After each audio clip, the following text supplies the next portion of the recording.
Salam kolleksiyaçılar və kanalımızın abunəçiləri. Bugün mən sizə yenə maraqlı mövzulardan söhbət eləyəcəm. Boniska mövzusuna toxunacağım yenə. Belə ki, bugünkü söhbətimiz 1947-ci ilin banknotları haqqında olacaq. Məlumat üçün deyim ki, 1923-cü ildən etibarən SSR ərazisində vahid valyutaya keçid oldu. Yəni, necə keçid oldu? Çünki 17-23-cü illər arası ölkənin müxtəlif yerlərində, müxtəlif regionlarda hər kəs, hər region demək olar ki, özü üçün banknot, özü üçün dövrəyə pul buraxmışdı. Bu haqda növbəti videolarda. Və 23-cü ildən sonra növbəti reforma 1947-ci ildə oldu. Bu reforma haqqında ilk məlumatlar 1943-cü ildə artıq başladı. Söhbətlər getməyə ki, artıq pul reforması etməyə dövlət hazırdır. Belə ki, Hitler Almaniyası ilə davam etməkdə olan müharibə artıq 43-cü ildə Sovet İttifaqının xeyrinə qurtaracağı məlum idi. Və dövlət olaraq reform olacağına, pul reforması olacağına qərar verildi. 1946-cı ildə müharibədən, yəni bir il sonra, 1945-də müharibə bitdikdən sonra 46-cı ildə artıq yeni pulların çap edilməsinə başlamaq istədilər. Lakin olmadı. Niyə olmadı? Çox maraqlı səbəb var. Həmin il ölkə ərazisində çox böyük quraqlıq keçmişdi, quraqlıq olmuşdu və bu da dövlətin iqtisadiyyatına çox güclü zərbə vurdu. Bu səbəbdən də pul reformu bir il daha geciktirilərək 1947-ci ilə keçdi. Moskva. Вечер 14 декабря 1947 года. Сегодня москвичи вместе со всей страной узнали о новой большой победе на фронте послевоенного мирного строительства. Передавалось восстановление Совета министров Союза СССР и Центрального комитета Всесоюзной коммунистической партии большевиков о проведении денежной реформы и отмене карточек на продовольственные и промышленные товары. Неколебим и неизменен, как труд народный полноценен, да будет... Və inanın, o dövr Sovet İttifaqı vətəndaşları bu reformadan çox sevindilər, özlərini çox xoşbəxt hesab etdilər. İndi deyəcəksiniz ki, burada nə var ki, pul dəyişilir, vətəndaş niyə sevinir? Burada sizə çox maraqlı bir məlumatlar çatdıracağım. Biləsiniz ki, 1922-ci ildən dövrəyə buraxılan banknotlar və bu banknotlar az deyildi. İndi deyəcəm, hazır olun. 1922, 1923, 1924, 1925, 26, 28, 32, 34, 37 və 38-ci illərdə, yəni baxın, təxminən 10 ili əhatə eləyir, müxtəlif banknotlar çap edilmişdi və bu banknotlar həm dizayn, həm ölçü, həm nominal, həm digər daha öncəki pullara nisbətən onların məzənnə dəyəri, valyuta dəyəri, bundan əlavə ölkə daxilində olan fərqli yüzlərlə aplikasiyalar, zayomlar, sonra ərzaq talonları paralel olaraq işləyirdi dövlət ərazisində, ölkə ərazisində. Düşünə bilirsinizmi, 23-cü ildən 47-ci ilə qədər yüzlərlə çeşid pul vahidi var idi. Və təbii ki, insanlar bundan bezmişdilər. Ərzaq çekləri, zayomları bir daha xatırladıram və sadaladığım kimi 22-ci ildən 38-ci ilə qədər demək olar ki, hər il dövrəyə buraxılmış fərqli banknotlar. Əlbəttə, bu vətəndaşı bezdirəcək bir gün və məhz bu səbəbdən də onlar yeni banknotların, yeni dövrəyə buraxılacaq olan əskinaslara çox sevinirdilər, çox xoş qarşıladılar. Və onları sizə təqdim etmək istəyirəm, öz şəxsi kolleksiyamdan olanları. Burada məndə müxtəlif dövrlər var və yenə də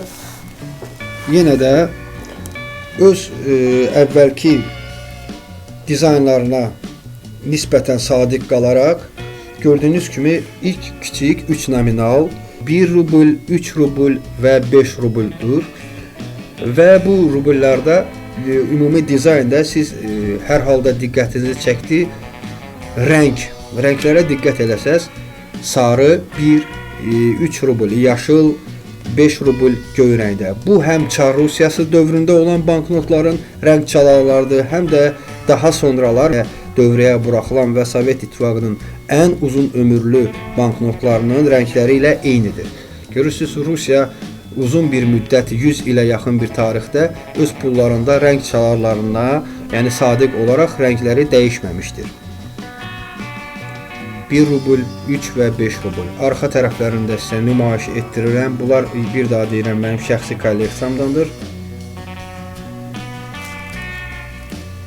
Və növbəti daha böyük, yüksək nominalları sizə təqdim edeyim. Bunlar məndə, xatırladım ki, 47-ci ilin banknotlarının bütün set olaraq mən yığmışam. Yəni o mənə qismət olub. Kolleksiyamda var. 10 rubl və 25 rubl. Burada artıq siz nisbətən daha fərqli olduğunu görürsünüz. Həm qorizontaldır banknotlar, qorizontal şəkildədir, həm də burada dövrünün lideri sayılan Vladimir İliç Leninin portreti təsvir edilmişdir. Gördüyünüz kimi Vladimir İliç Leninin portreti ilə. Bu banknotlar Leninin portreti ilə olan ikinci banknotlardır. İlk olaraq Vladimir İliç Leninin portreti 1937-ci ilin banknotlarında təsvir edilmişdir. O banknotlar haqqında da məlumatı sizə növbəti videolarda təqdim edəcəm. Və növbəti nominalı sizə təqdim eləmək istəyirəm. Bu 50 rubldur. 50 rubl 1947-ci il.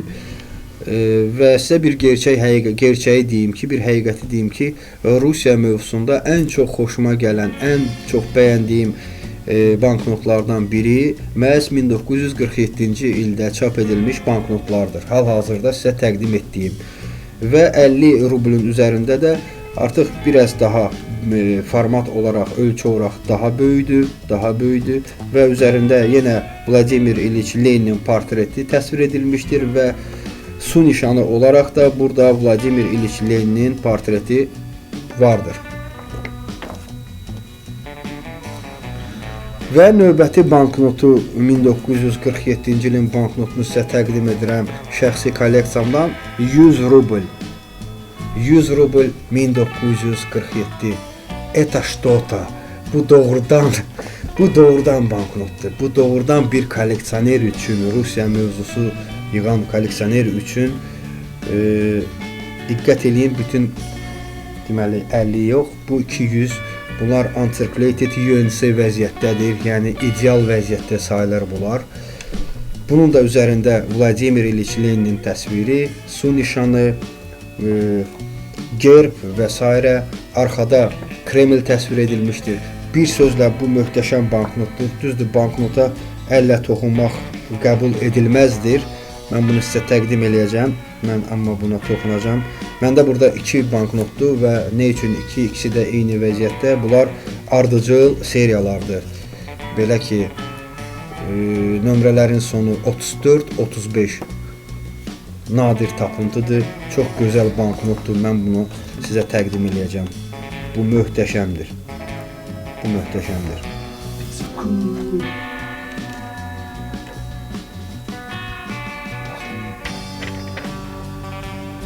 Həqiqətən möhtəşəm banknotdur. Həqiqətən kolleksiyada, yəni bir kolleksiya nümunəsi olaraq saxlamağa dəyən bir banknotdur.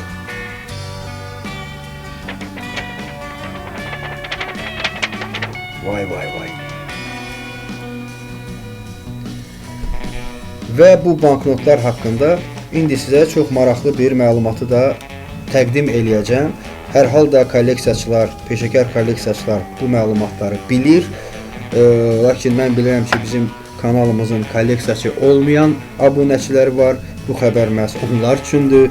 Bəlkə də bir çox abunəçilərimiz bizim videolara baxdıqdan sonra kolleksiya toplamaq qərarına gələcək və inanın ki, belə necə el dilində deyərlər, uduzmazsınız. Əla məşğuliyyətdir, əla hobbidir, məşğul olmağa hər kəsi dəvət edirəm, hər şəkildə də kömək etməyə hazıram. Banknotlar haqqında məlumat 47-ci ilin Çox maraqlı bir məqam var burada. Bu banknotlardan 47-ci ilin banknotlarının hər birinin üzərində SSR-nin gerbi var. SSR sözünün ümumiyyətlə açıqlamasını sizə xatırladım. Sovet Sosialist Respublikalar İttifaqı. Yəni bu SSR dediyimiz dövlətin içində 15 sosialist respublika birləşmişdi və bu böyük dövləti Sovet Sosialist Respublikalar İttifaqını yaratmışdır. Eləmi? İndi diqqət eləyək. 15 respublika. Təbii ki, bu ölkənin SSR-nin gerbində 15 bayraq olmalı idi. 15 bayraq da təsvir edilib gördüyünüz kimi. Bu 61-ci ilin pullarında da belə olub. Lakin 47-nin pullarında iki versiya var. Bəzi pulların üzərində 16 bayraq var. Bəzi pulların üzərində 15 bayraq var. Siz burada sual verə bilərsiniz ki, bəs bu necə olur əgər ölkənin tərkibində 15 sosialist respublika varsa, nəyə görə 16 bayraq olsun? Məsələ bundadır ki, 1956-cı ilə qədər Sovet Sosialist Respublikaları İttifaqı 16 respublikadan ibarət idi və 16-cı respublika hansı idi? Və inanın çoxlarınızın eşitmədiyi bir respublika var idi. Karela-Finskaya Respublika adlandırılırdı 56-cı ilə qədər. Lakin 56-cı ildə Karela-Finskaya Respublika statusu dəyişdirilərək avtonom respublika, muxtar respublika edildi. Yəni sosialist respublikadan çıxarıldığına görə gerbdən də həmin il 16-cı bayrağın çıxarılması qərarına gəlindi. Çünki bu vacib labüt idi, bu şərt idi.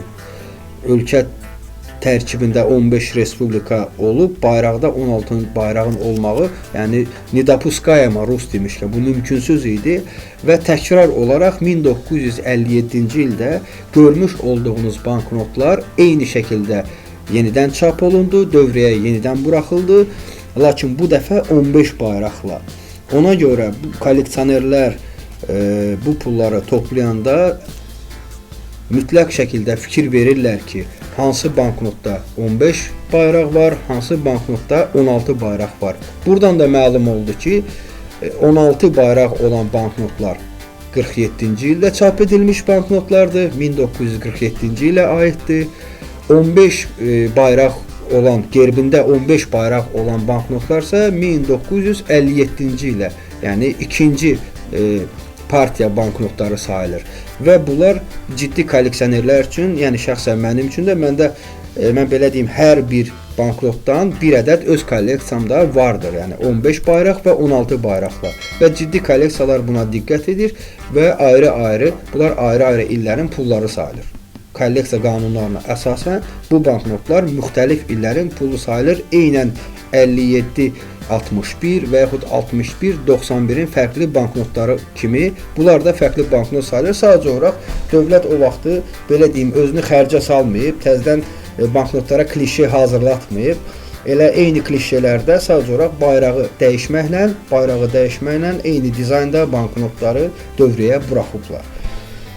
Mənim fikrimcə bugün 1947-ci il banknotları haqqında aldığınız məlumatlar maraqlı oldu.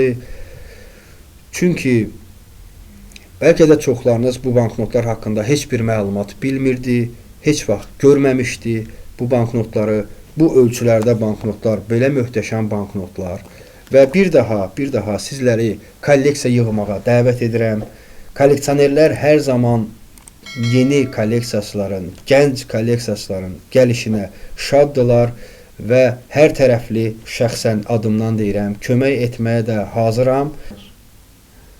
Və elə buradaca 1947-ci ilin banknotlarına aid olan mövzunu yekunlaşdırıram. Sizləri kanala abunə olmağa dəvət edirəm. Həmçinin bizi Facebook və Instagram sosial şəbəkələrindən izləyə bilərsiniz. Bütün banknotların, bütün materiallarımızı eyni səhifələrdə Facebook və Instagram səhifələrimizdə izləyə bilərsiniz. Orada yüklənir. Collectors TV yazaraq bizi tapın, abunə olun, bəyənilər göndərin bizə. Çünki biz çalışırıq ki, nəsə yaxşı bir şeylər eləyək. Beləliklə bir daha demək istəyirəm ki, pul heç vaxt artıq olmur. Özünüzə yaxşı baxın.